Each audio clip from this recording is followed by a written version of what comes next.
Name one ancient culture that would believe in, all you need is love, as John Lennon also said with the Beatles, and the brotherhood of man. Those are Christian ideas, inescapably so. So you can't say on the one hand, imagine no religion, no hell below us, above us only sky. No, God. But boy, oh boy, do we want the brotherhood of man. You can't do that. That doesn't work. The brotherhood of man follows from the fatherhood of God. And that's an old Christian idea.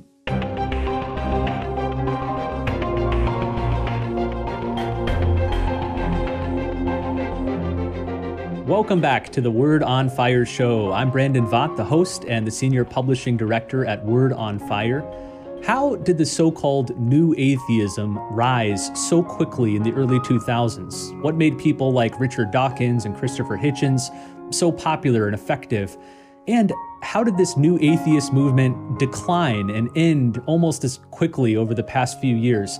Those are the topics we'll be discussing today with Bishop Robert Barron, who joins us from Rochester, Minnesota. Bishop, good to be with you.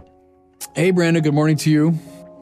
You recently rolled back in from Harvard, of all places, one of the premier Ivy League institutions. What were you doing there, and how did it go? They invited me to do the opening of the year Mass, the Mass of the Holy Spirit, for the Catholic community of Harvard. And there's a gorgeous church there called St. Paul's, which I'd heard about but never actually had seen. Beautifully decorated church, and they have this kids choir. Very sophisticated young people who sing at a very high level. So it was a beautiful place to see and to hear. So I preached there. I preached the Mass for the Holy Spirit.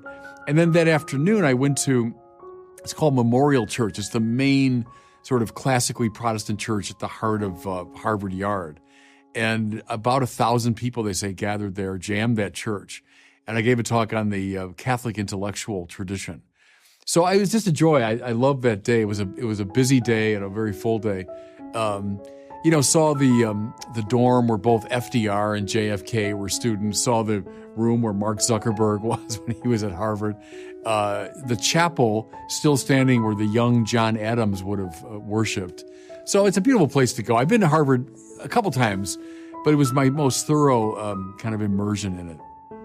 I'm just delighted to hear that there was such a big Catholic response to a religious figure coming in. You usually hear, especially at these Ivy League institutions, they've been secularized, there's no place for religion. So the fact that they welcomed you with such a big crowd is really encouraging.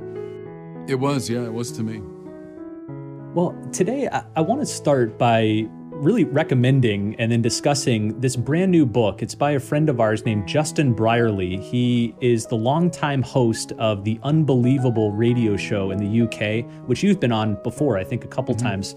But he wrote this excellent new book called The Surprising Rebirth of Belief in God: Why New Atheism Grew Old and Secular Thinkers Are Considering Christianity Again. I know you've read a big chunk of it, as have I, and I'm hoping we can do a series of discussions on the podcast using this as the leaping off point. But today I just want to focus on the opening chapter, which details the rise and fall of the new atheism movement. This movement has long been an adversary of Word on Fire, of your work, your videos and writings over the years. So let's just start with defining it. What is the new atheism? What made it new? And how is it different than your classical Enlightenment atheism? I always see the new atheism, which emerged in the early zeros, right, as a post 9/11 phenomenon. So 9/11 happens, 2001, and it revived this old Enlightenment trope that religion, in the measure that it's irrational, is violent. So because you can't adjudicate your dispute through debate and argument, the only way you can do it is through violence. And think of Enlightenment figures, from Voltaire to Thomas Jefferson, who would say that about religion. It's the source of much of our, the violence in the world. So that was revived for obvious reasons after 9/11. So here's these religious people who are crashing airplanes into buildings and killing thousands of people. That's the problem with religion. And then that event was articulated by some, I would call them remarkably gifted rhetoricians. And here, Christopher Hitchens comes to mind, obviously. one of the most rhetorically gifted people of the last, 25 years. Richard Dawkins, I won't comment on him as a scientist, I'm not qualified to, but certainly as a kind of popular rhetorician, someone that knew how to appeal to emotion and stir up people's, feelings. Sam Harris, another good example, a bright man, but basically a rhetorician. Daniel Dennett. So the four horsemen of the New Atheism were people who, I think, fueled by their native anti-religiosity and then encouraged deeply by September 11th, and then using their extraordinary rhetorical gifts, stirred up in a lot of people a visceral, emotional reaction against religion. Now, they used arguments, to be sure, but to be fair and honest, they're pretty bad arguments or rehearsals of old atheist tropes from a long time ago.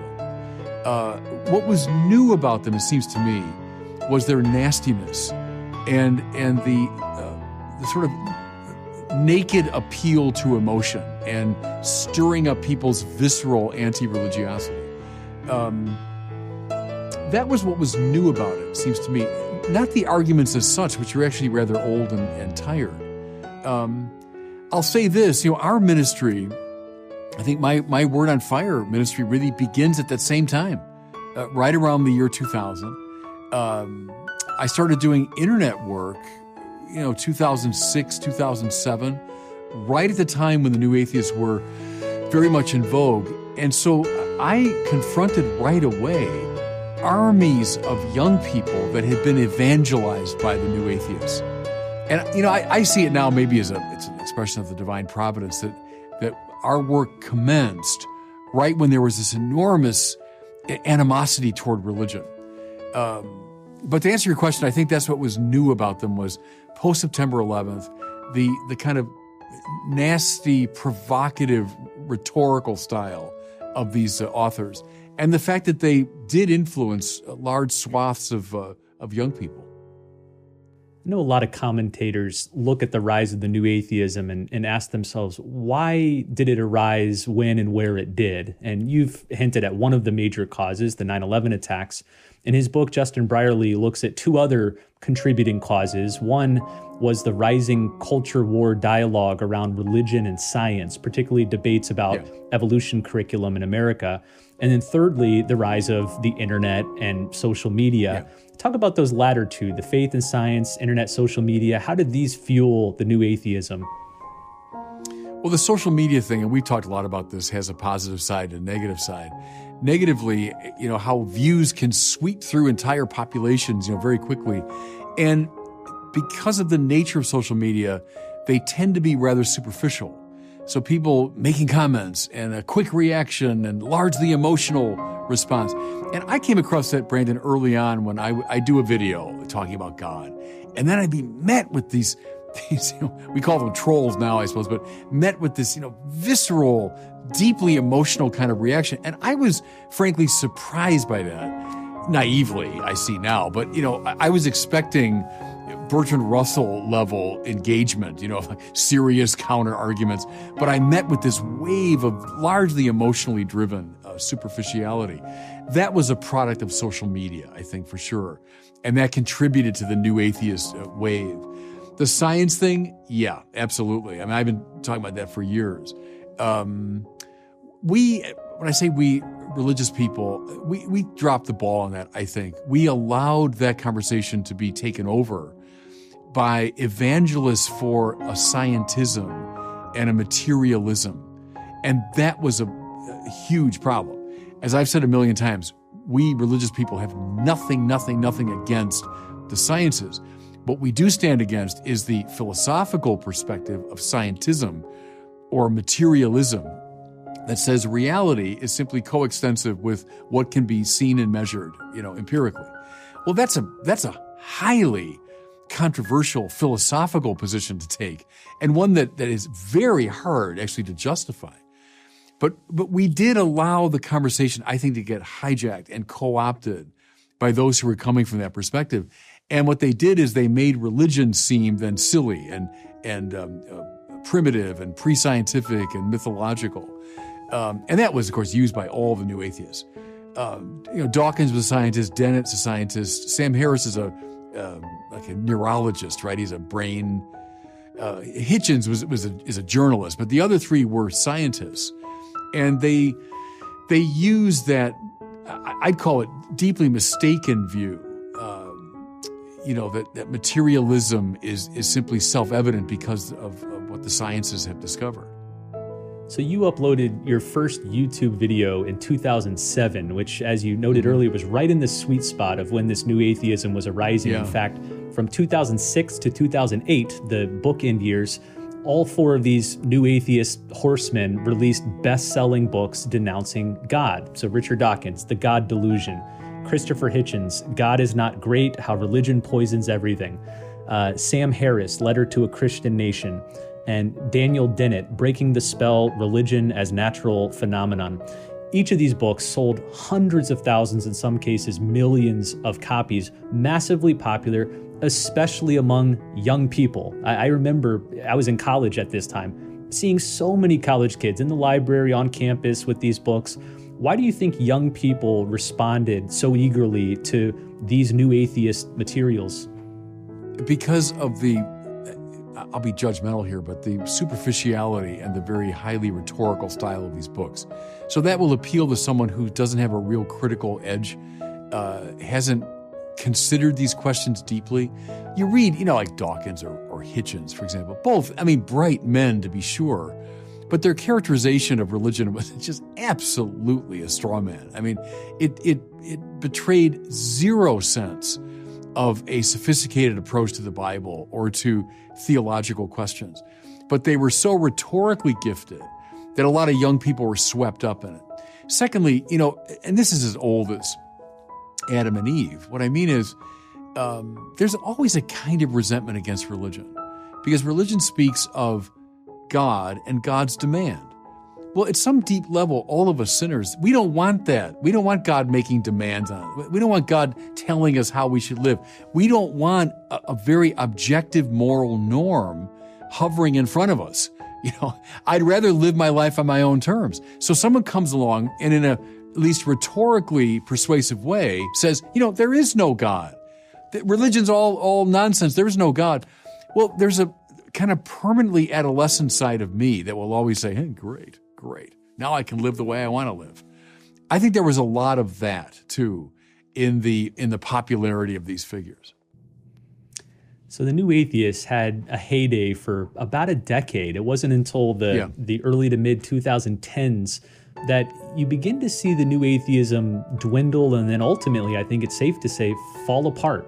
Justin Brierley traces a lot of this out in his book. There were scandals and infighting among the many atheist and secular groups, complaints about the leaders being all old white men. But Brierley also points to this interesting tension that eventually broke. He said, on the one hand, these new atheists like to present themselves with tremendous bravado and arrogance. In fact, some of them called themselves the brights, in contrast to the dulls, the religious people. They were supremely confident. But on the other side, they seem to also be supremely cowardly. I know that during these years, it was one of your own gripes about the New Atheists that they refused to debate some of the leading religious lights, people like William Lane Craig, and instead would pick on the least sophisticated, the easiest religious people in arguments. Is that the case? Yeah, it's interesting. I'll give Hitchens credit. He did debate Craig, and I think Sam Harris did too. There's a famous debate at Notre Dame. And, watch the Hitchens-Craig conversations. Because what I've noticed in them, I think Hitchens, almost despite himself, was impressed by William Lane Craig and knew that he was dealing with a formidable opponent. And he realized, okay, my rhetorical games aren't going to work with this guy. And so they all relied on their usual tropes, but they didn't work with someone as serious as Craig. And so I think those are kind of instructive. And I wonder too, and this is part of Brierley's argument, that as formerly agnostic and atheist people begin to take a deeper, closer look at religion, was it because the New Atheists, in their bravado, as you say, summoned us again to pick up our game? Now this goes back to one of my themes that makes some Catholics mad, but it's simply the case that we dumbed ourselves down for so long.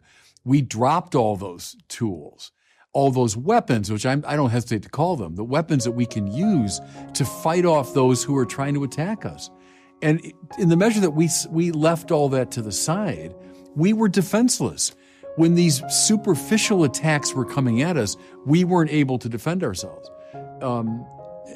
I think as the New Atheists did engage serious religious people, something began to shift in them. And they realized, wait a minute, maybe we are being too abrupt here, or maybe we aren't being sufficiently reflective. And that's, I think, an interesting part of Brierly's story.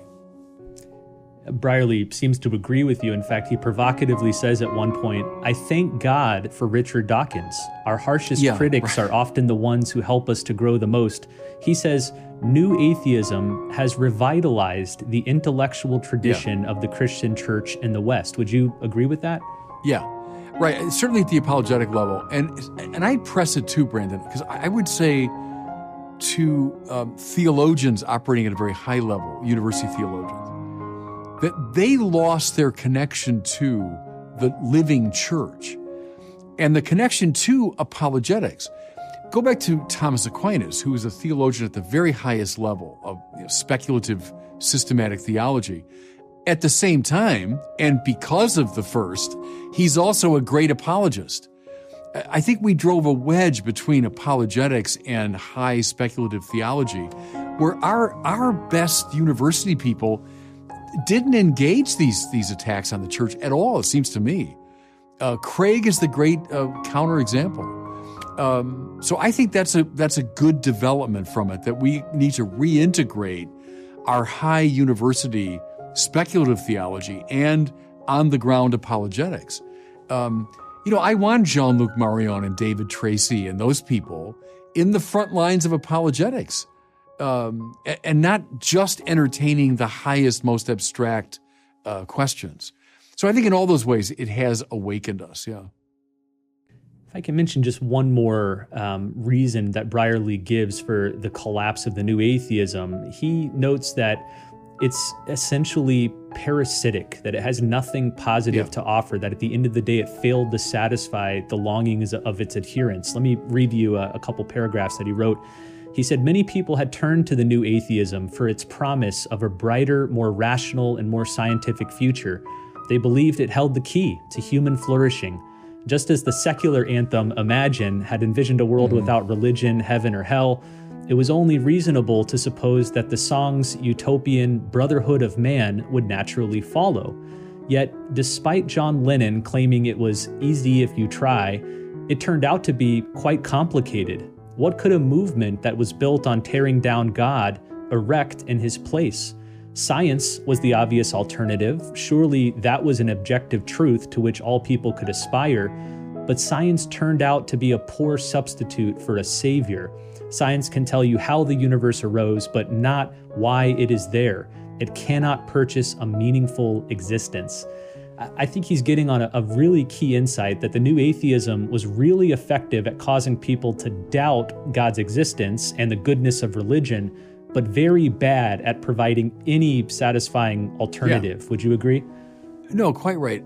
I'll go back to Tom Holland here. His great work has been showing that the great ethical values of the West that we say, they're grounded in the Enlightenment, in fact, are inescapably Christian values. Now, link that to John Lennon. So, the brotherhood of man. Did Julius Caesar believe in the brotherhood of man? Tom Holland, who knows the Roman world as well as anybody, say absolutely not. Would the ancient Greeks have believed in the brotherhood of man? Absolutely not. Name one ancient culture that would believe in, all you need is love, as John Lennon also said it with the Beatles, and the brotherhood of man. Those are Christian ideas, inescapably so. So you can't say on the one hand, imagine no religion, no hell below us, above us only sky. No God. But boy, oh boy, do we want the brotherhood of man. You can't do that. That doesn't work. The brotherhood of man follows from the fatherhood of God. And that's an old Christian idea. Holland, I think, is as good as anyone today at showing that relationship. And so the new atheists wanted the brotherhood of man business, but they sawed off the branch they were sitting on, right? And then science, right, is a very poor substitute. The physical sciences are great. We love them, and they make our lives much more convenient because of technology, and they give us insight into, the planets, and all that is great. But they won't tell you one little thing about the meaning of your life, the purpose of your life, what makes life beautiful, what makes life morally upright, what's the ultimate purpose of my existence. The sciences won't give you that. Finally, you're a new atheist and say, there's no God. And young people, all right, stick it to religion. And, oh, yeah, we want to get rid of all that. And what am I left with? I came from nothing. I'm going to nothing. There's no objective value that determines the meaning of my life. And I'm stuck in an existential desert. That's where the new atheism, like the old atheism, has left me. And so once I get over the kind of my adolescent, sense of triumph, that's what I'm left with. Now, welcome into the picture the Jordan Petersons and the Tom Hollands and the Douglas Murrays and people who maybe would have identified as agnostic or even atheist and are starting to say, now, wait a minute. There's something in this religious thing that's not just stupid superstition and oppression and, religion poisons everything, that maybe there actually is something to what the great religions have been saying. And that's the moment I think Brierly identifies correctly as where we are right now. We're at kind of a turning point moment. Yeah, I think that's, to me, the most fascinating part of Brierly's book is he's pinpointed this reality that the new atheism has become tired and spent, and the church shouldn't spend its time wasting away by arguing with the Dawkins and the Hitchens of the world and their acolytes today. But we've got this new vanguard of interesting skeptics and non-believers. You've mentioned several names already: Jordan Peterson, Douglas Murray, Tom Holland, Dave Rubin, many of whom you've had conversations with. Brierly has as well. And what Brierly notes is that these guys are asking different questions. They're interested in different things, posing different challenges than the new atheists of before. In your own interaction with these figures, have you noticed that shift as well, that there's a new interest, a new type of question being asked? Go back to Dave Rubin, because I've been on with him a number of times, I think 3 or 4 times. The very first time was out in L.A., and I was on his show. And at that point, he was an atheist and said so, and told me he climbed to the top of Mount Sinai, because from his Jewish background, he was interested in doing that. And he said, you know what happened when I got to the top? Nothing. I felt nothing. And so he announced himself as an atheist to me, unapologetically. Well, I think it was the second or third time I was on with him. I casually said it. I didn't mean it in any way to be critical. I just said, now, Dave, for you as an atheist to say that, that's rather interesting. And he paused and he said, I don't think I'm an atheist anymore. And that's when I realized, okay, something has shifted around. Now, what was happening was he was traveling at that time with Jordan Peterson, who was talking a lot about, I would say about God. He's talking about the Bible, about the spiritual dimension of life. And I think it had a big impact on Dave Rubin. And then Peterson himself, of course, is a prime example of this. A guy with a very scientific background, but who started to read and think his way toward what the great religions have been talking about. Well, I'd like to encourage everybody, again, to pick up Justin Brierly's new book, The Surprising Rebirth of Belief in God, because what I'd like to do is for future conversations, walk through some of the additional chapters in the book where he notes the questions that skeptical seekers are asking in regards to science, culture, history, and the Bible. So maybe we can have a separate conversation about each one of those topics.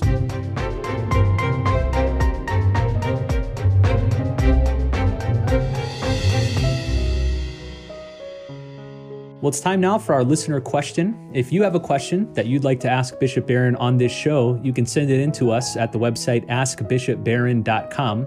A woman named Mary from Minnesota has done just that. She submitted a question for the bishop about the Holy Spirit. Here's Mary's question. Hi, Hi, Bishop Barron. This is Mary from Minnesota. Thank you for your good work. I am calling to ask, does the Catholic Church teach that the Holy Spirit has a gender? Thank you, and God bless. Yeah, thanks for that question. The answer obviously is no. God is a spirit. God's not material, and gender is associated with our bodies, and so God doesn't have a gender. God is not male or female. Now that begs the question: how come we use, pronouns? We use the he, him pronoun. We're talking about God. The classical answer is that God, who's actus purus, right, pure act. God, who's the creator. God's the one who generates and gives rise to the world. God is that reality which can never be receptive, right? A creature can't affect God as though God is moved by a creature. So classically speaking, we associate the male with the generative side of a sexual act, the female with a receptive side. And I think that's why in the Bible and the great tradition, we associate the masculine pronoun with God.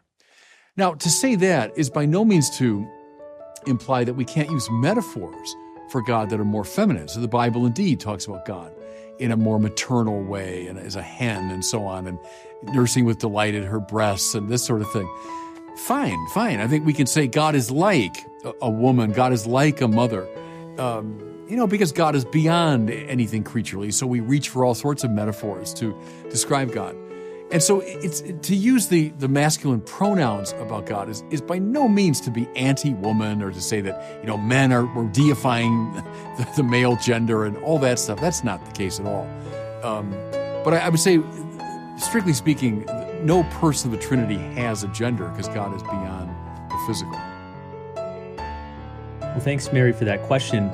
Today, we are launching a new book at Word on Fire. It is called Know Thyself, Catholic Classical Education and the Discovery of Self. It's written by Andrew Youngblood. If you're a parent, a teacher, a catechist, and you've heard about the classical education movement, you've been wondering what it's all about, this is the book for you. There has been an ongoing resurgence in classical education, especially among Catholics.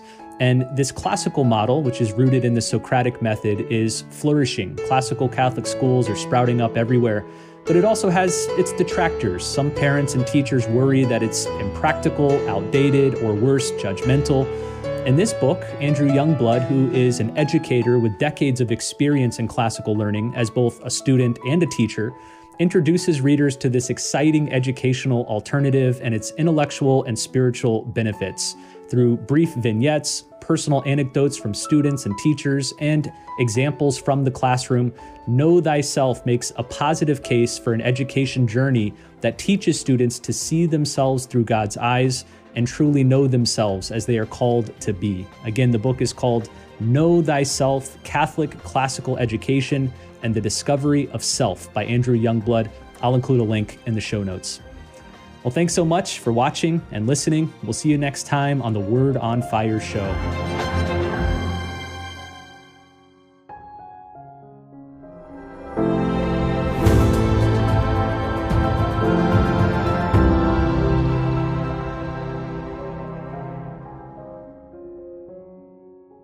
If you are a strict determinist and you don't believe in free will, you have zero business praising anybody for moral excellence or blaming anybody for moral wickedness. There isn't anything like moral wickedness, really. So you have to say, it seems to me, you can't condemn Hitler.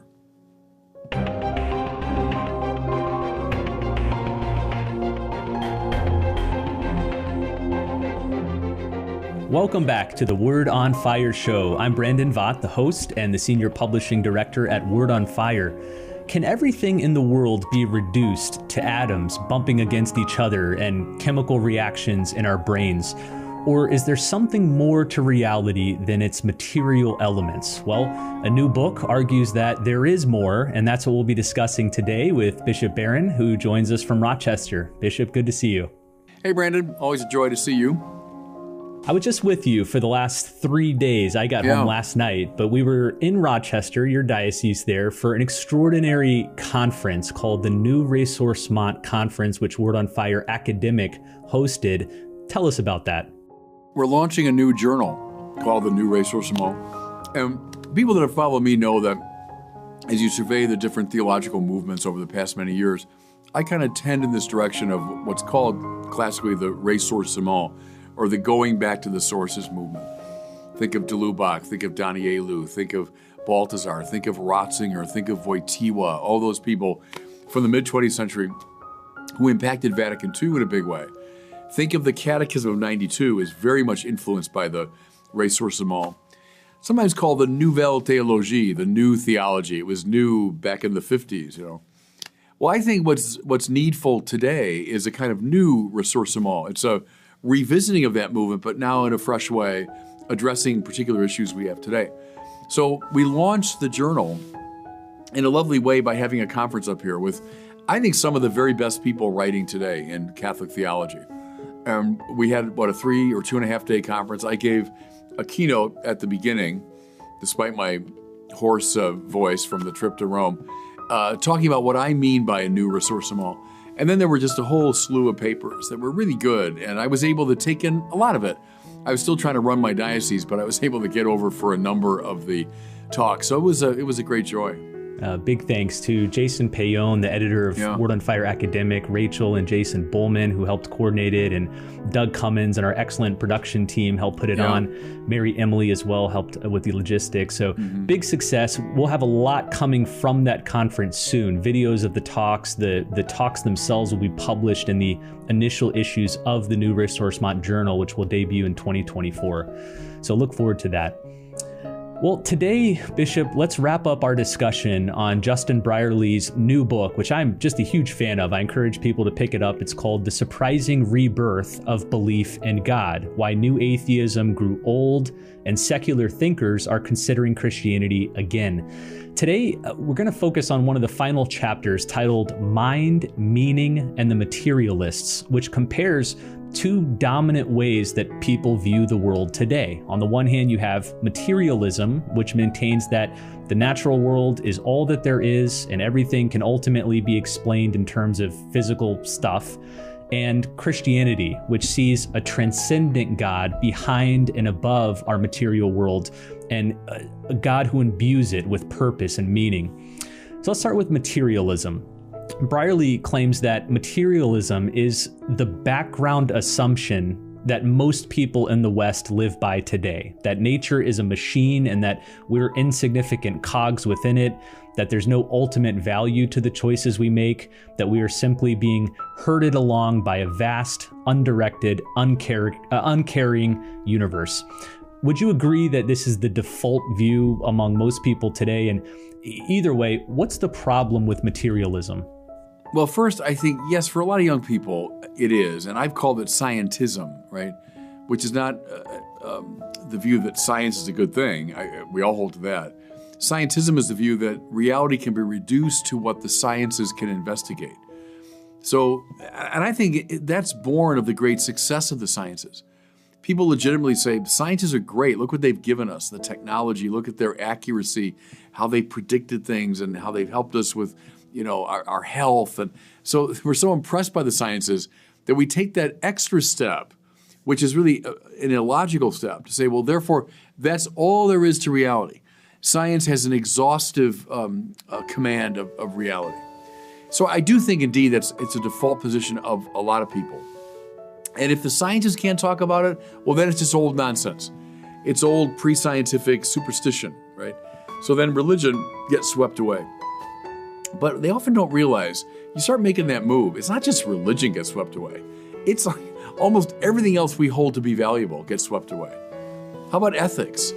You can't determine ethics by scientific investigation. How about beauty? What makes something beautiful? Why do you bother making something beautiful if everything just comes down to what the sciences can affirm? Justice, questions of justice, right and wrong, what makes a city just or unjust? That can't be determined scientifically.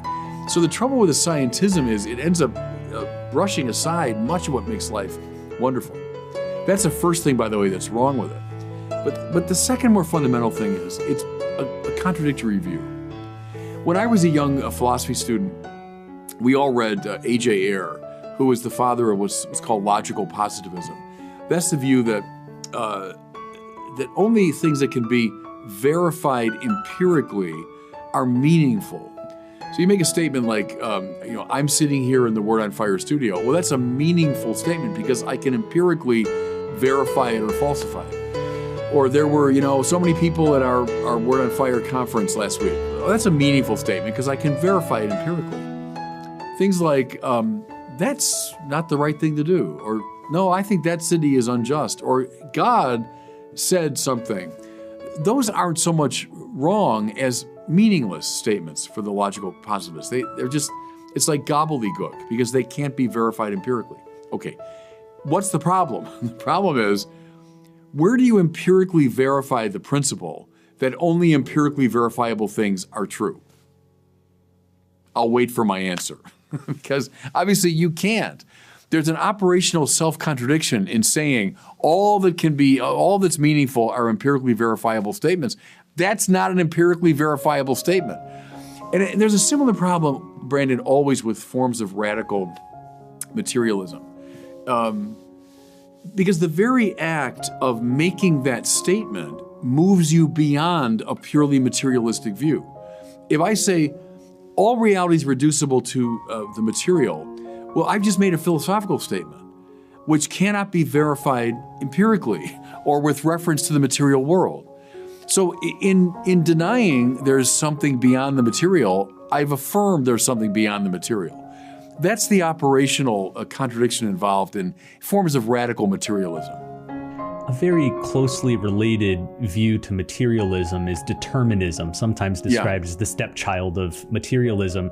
And a lot of these new atheist figures that we've been covering in our discussions were big proponents of determinism.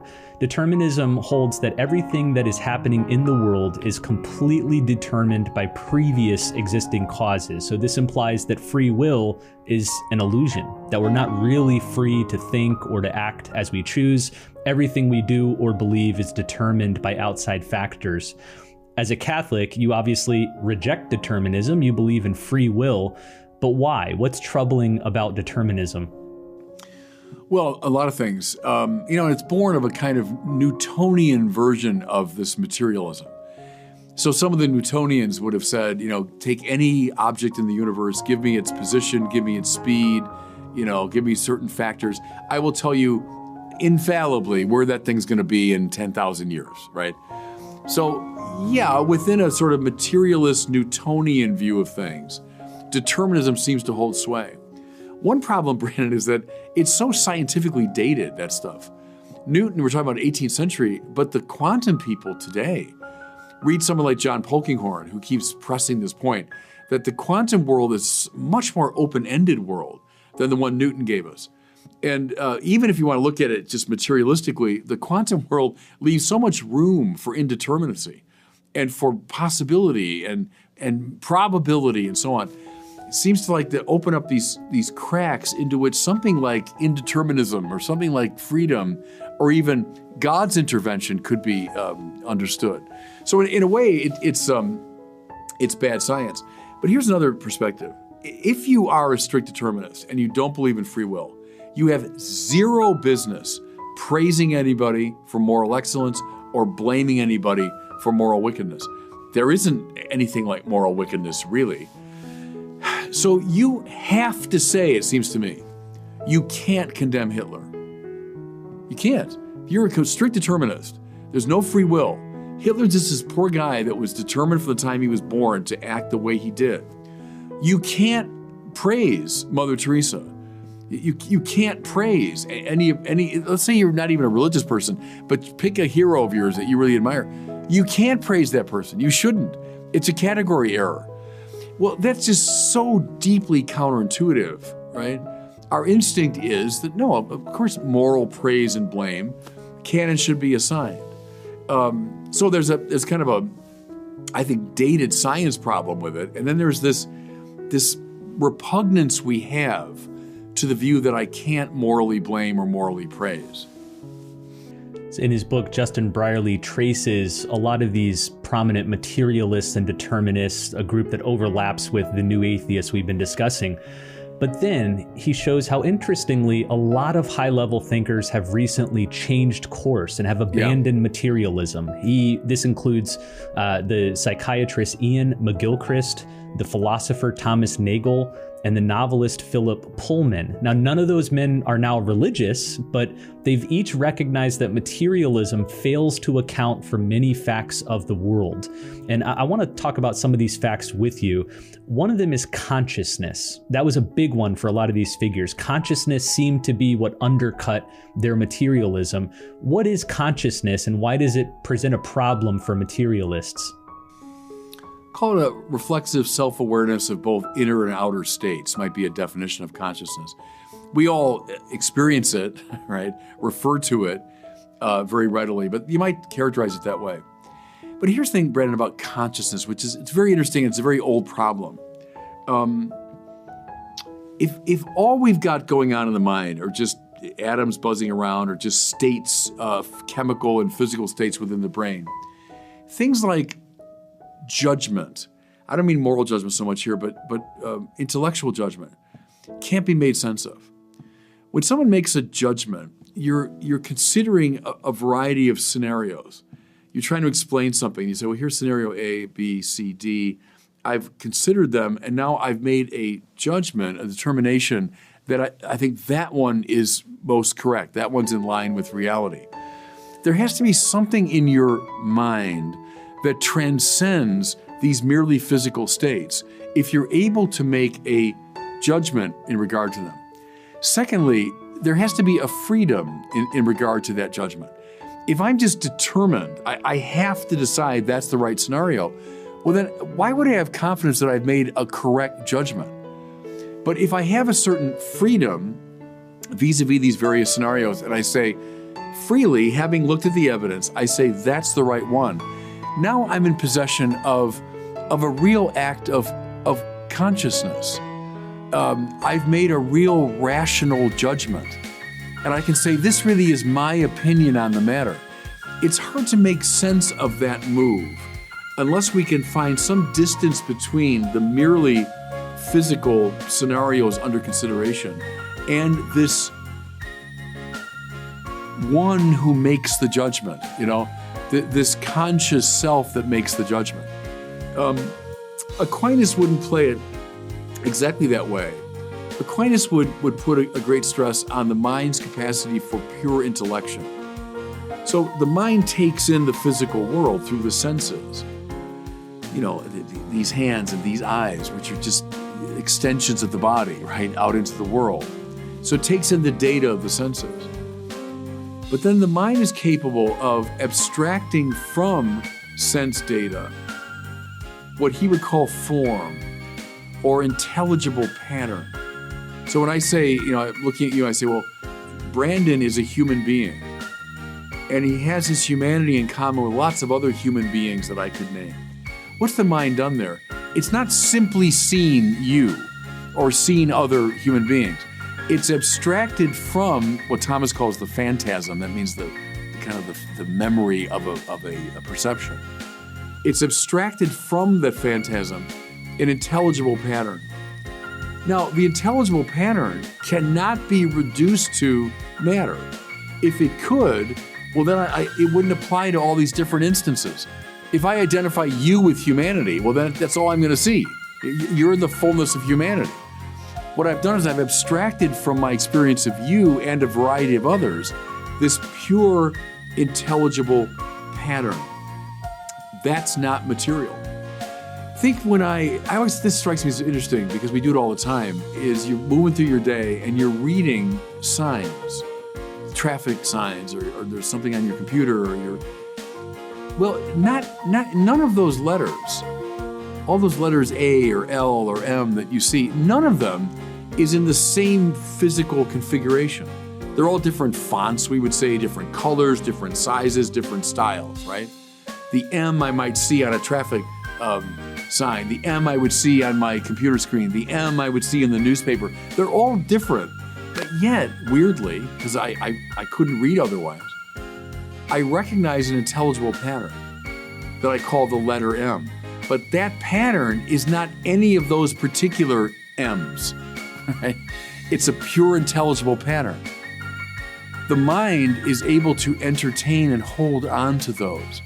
And that, says Aquinas, is the sign that the mind, at least in those higher faculties, has an immaterial dimension. It's not reducible to sense experience or memory. And so that would be his way of saying that consciousness in its full ramification indicates the immateriality of the mind. You hinted at this a moment ago when talking about judgment, but we might situate judgment under the more general category of rationality. And what Brierly covers in his book is the number of former materialists who abandoned materialism because they could not, therefore, make sense of rationality, how we freely come to believe certain things.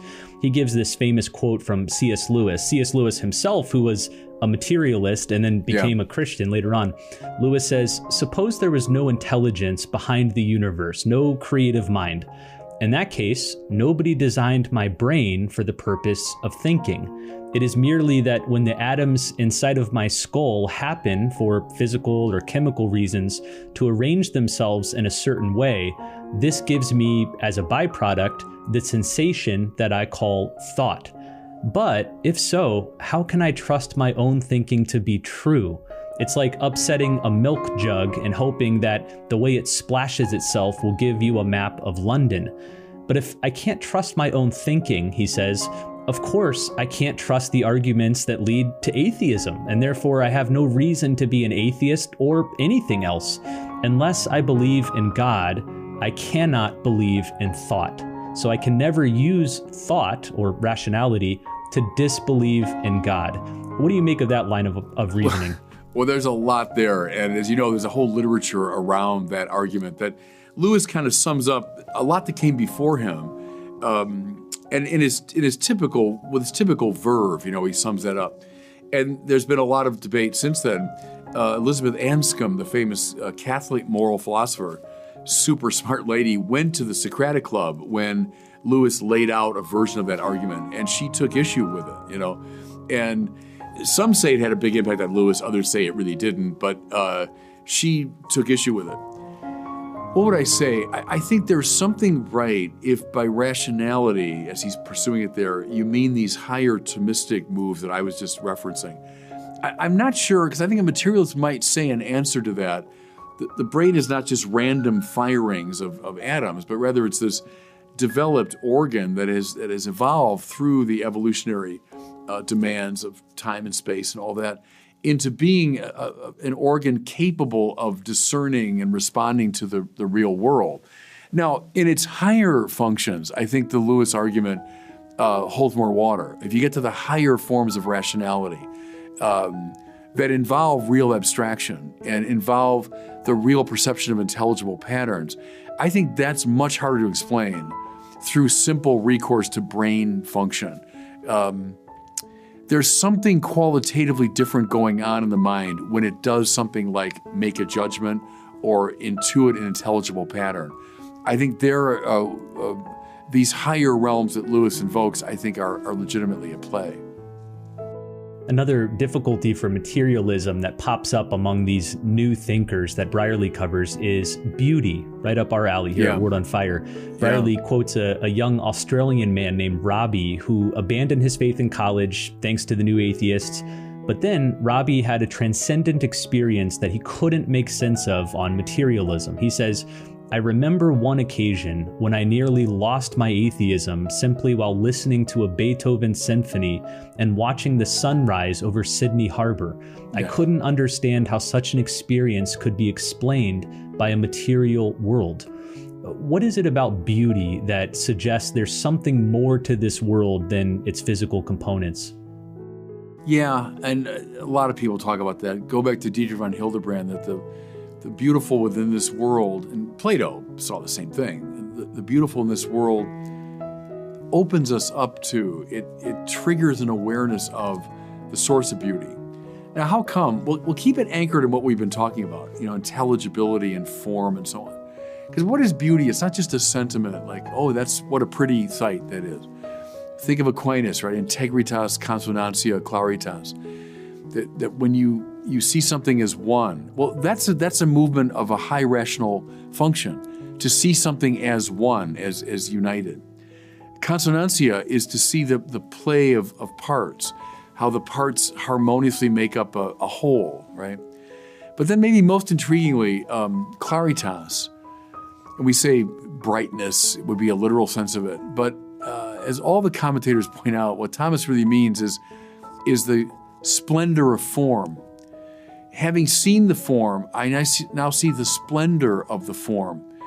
I've seen deeply into the intelligibility of something in such a way that its splendor becomes apparent to me. Well, see, those are very high moves of the mind. That's way beyond like, oh, what a pretty picture, or, oh, that glittery thing caught my attention. That would be at a very primitive level of the senses. Necessary, often to get your attention, but then as you meditate upon a beautiful thing, you're moving into these very high levels of intellection, because you have to be able to see consonantia and claritas, both of which involve perception of form. And so in that sense, yeah, it triggers an awareness of this higher world.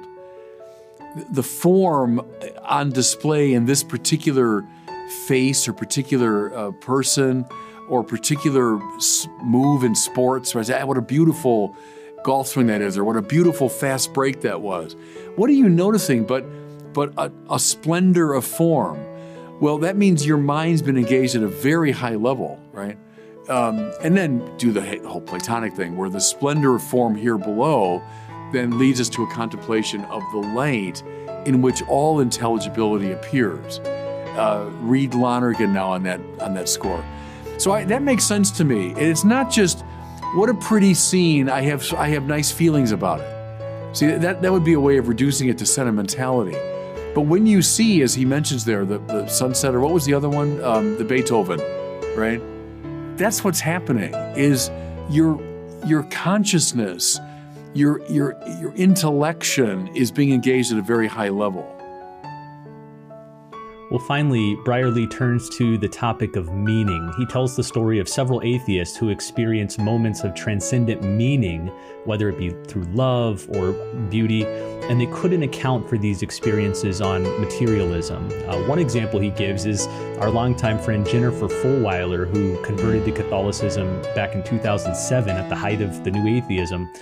Similar to Dorothy Day, it was Jennifer's experience of having a child that poked a hole in her materialism. She recounted, "I looked down and I thought, what is this baby?" And I thought, well, from a purely atheist materialist perspective, he's a collection of randomly evolved chemical reactions. And I realized if that's true, then all the love that I feel for him, it's nothing more than chemical reactions in my brain. And I looked down at him and I realized that's not true. That's not the truth. Why can't chemical reactions in our brain fully explain these experiences of deep love or meaning? Yeah, and of course, that's the way the atheists would want to do it. The materialists would say it's just, endorphins released by the brain and grounded in the push toward, reproduction. And so when a child's born, we're flooded with these endorphins and so on. The only thing, Brandon, with regard to those things, is to say it's just not adequate to the experience. As Dorothy Day, put it, I felt a gratitude so great that it didn't correspond to anything in this world. So it wasn't like just a good feeling, it was a gratitude. And that she knew there's nothing in the universe that could adequately receive the gratitude that she felt. So am I grateful to the evolutionary process and grateful to my body and grateful to, my husband? Yeah, sure. But there's something more in the experience, that I'm grateful finally to the giver of being. And I would say with a mother or father, in a mitigated way, but they have given being to something, and it triggers a connection to the giver of being itself, the creator God. And the gratitude can only find rest in relation to that highest giver of being. So I think that's how that stuff works. It's just the quality of the experience. It just doesn't fit into a materialistic framework. It's too big. It's too big for that framework to fit. Well, as we close here, I want to mention another example of this meaning problem among the atheists. Brierly quotes the psychologist John Vervaeke, who I think you've shared a dialogue with John before, but it was Vervaeke who coined the term meaning crisis. Vervaeke says that this crisis emerged when people move through life feeling disconnected from each other and from the world, but especially when they have a loss of a sense of purpose or a story that makes sense of who they are.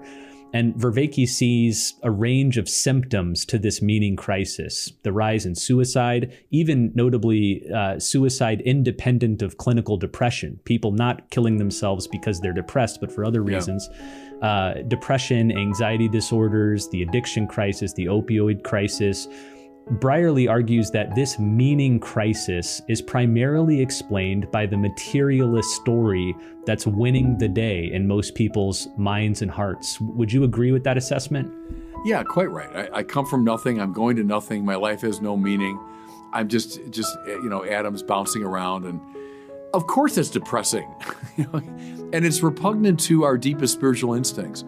Now, let's construct, if you want, metaphysical arguments against that view, which I think we can indeed. And we can explore the question of teleology. And I know materialism wants to eliminate teleology. There's no such thing as purpose. We're not existing for something. But again, that's repugnant, Brandon, to our instincts. That we know, as we seek even the simplest thing, we seek it, but then it exists within a higher context. We seek that good because of a higher good. And we seek that one because of even a higher good and a higher good. Everybody in the world that seeks any particular good is inchoately seeking a summum bonum, a highest good. And now, what is that? What is that? Well, let's be honest about it. It's to be happy utterly all the time and in every possible way. It's a desire for complete peace and satisfaction. Now, put that in religious terms. We are by nature ordered to God. We're ordered to the summum bonum. And every bonum, every good that we seek from the simplest thing, are having this conversation now. I'll have lunch in a few minutes. Those are goods that I seek. But I can put every one of them in the context of a higher good, and a higher good, and a higher good. You got to come to the summum bonum finally. And if we're honest about it, the summum bonum is God, is the infinite good. That's what I want. I'm not going to rest till I find it. Now go back to Augustine in the Bible. Only in God is my soul at rest. That's not just high poetry. That's a very, very strictly logical statement about human anthropology. It's only in God that my soul will be at rest. It's not going to be rest by anything in this world. I know that. Anyone who's lived beyond the age of 10 knows that nothing in this world satisfies that longing. So follow it all the way. Don't let the materialist shut down the natural aspiration of the soul outward toward the summum bonum. That's, I think, what a lot of these people are intuiting, is materialism shuts them into this little tiny narrow space, and their own soul, it just wars against that. And I'd say, good, bring on that fight.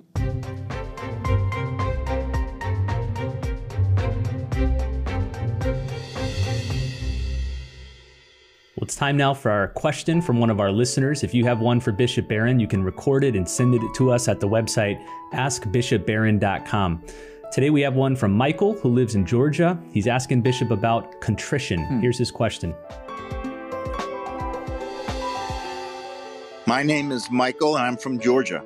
My question is, if we suppose feelings are not acts of the will, what is contrition, a feeling or an act of the will, or both, or neither? Yeah, thanks. It's both, I would say. Contritio in Latin means crushing. When you feel contrition, you feel crushed by the weight of your sin.